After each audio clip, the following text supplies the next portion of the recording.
Hey, joyful wife. What if I told you that you might be creating a lot of your own marriage pain without even realizing it? Not because you're doing anything wrong, but because of the story that you're telling yourself about what your husband's actions mean. The thoughts that are running through your head might be hurting you more than anything he's actually doing. Hear me out. Let me tell you about the day that I discovered I was hurting my own feelings. We're going to use my laundry example because it was such a pivotal moment for me. I was standing in my laundry room, absolutely furious because my husband hadn't taken the clothes out of the dryer when it buzzed. I felt like this happened all the time. And really, I just felt fed up. But this time, instead of getting angry, I decided to do something a little bit different. I sat down and I wrote out a whole page about every single thought that was going on in my mind about this situation. Some of it was, he doesn't care about me. He expects me to do everything.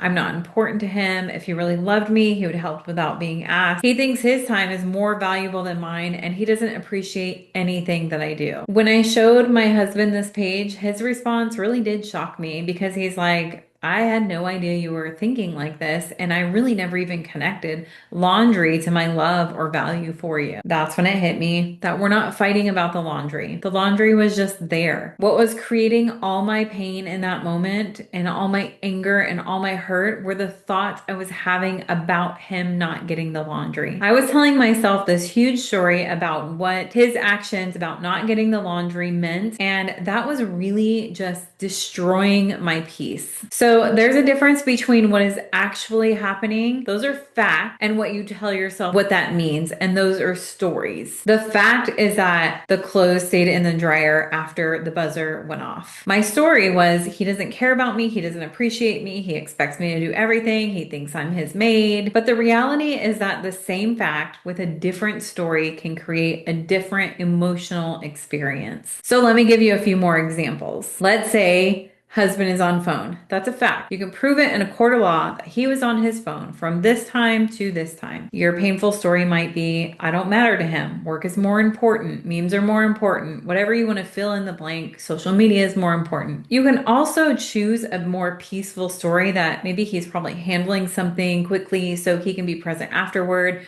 or maybe he needs a few minutes to unwind after work, or whatever story that could also be true. Here's another example. The fact that he goes to bed without saying goodnight. Your painful story that you're telling yourself, maybe he's mad at me. He doesn't want to connect. Our marriage is in trouble. But there's also another story. Maybe he's tired. This doesn't mean anything about us. Maybe it's okay for me to roll over and say goodnight. Here's another very common one. Your husband doesn't respond to a text for 3 hours. The painful story might be, he's ignoring me. I'm not priority. Something is wrong. And it doesn't even have to be anything about your marriage. It could just be your mind freaking out about something happening. But your peaceful story is, maybe he's busy and he just didn't see it. Maybe he didn't feel his phone go off in his pocket, but he's going to respond as soon as he can. All of those stories, they all have the same facts. Husband didn't say goodnight. Husband was on the phone. Husband didn't respond for 3 hours. But as you can see, each of those thoughts weigh differently and they create different emotional experiences based on the story that you choose to tell yourself. Here is a concept that really liberated me in not just my relationship with my husband, but in all my relationships in my life. Clean pain is a natural disappointment you feel when something doesn't go like you hoped it would. It's a brief, normal, and it passes very quickly. Dirty pain is where you create more suffering with the stories that you tell yourself about what happened. So let's go back to the laundry situation. Clean pain is, oh, I was hoping he'd get those. I'm a little disappointed. And the dirty pain would be, he doesn't care about me. He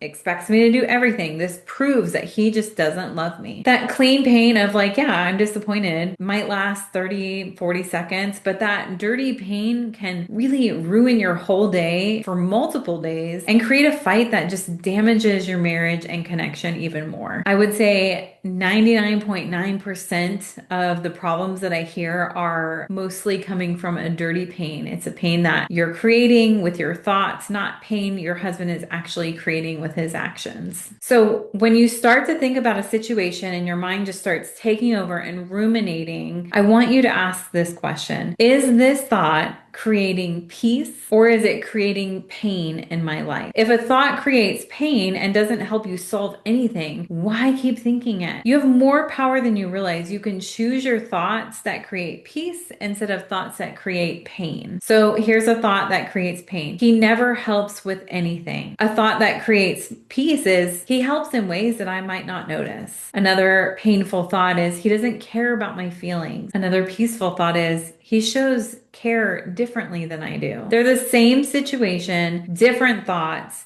different marriage experience. So this week, today, tomorrow, whenever you want to do this, I want you to start catching yourself in the act of creating these stories. Notice when you get upset and ask, what story am I telling myself about this? Write down the facts separate from the interpretations of what you think they mean. And then ask yourself, is this creating peace or is it creating pain? Is there another way to think about this? Practicing this before reacting to things that disappoint you really changes the connection that you'll have with your husband. Remember, you're not trying to never feel disappointed. You're going to. It's human nature. But you're learning to stop torturing yourself with painful stories that aren't even true. The story that you're telling yourself about your husband's action might be hurting you more than what his actual actions are. When you learn to separate the facts from the stories and choose thoughts that create peace instead of pain, it changes everything, friend. You really do have more power over your marriage experience than you think. And it starts with taking control of the stories in your head. Thanks for joining me again, and I will see you next week.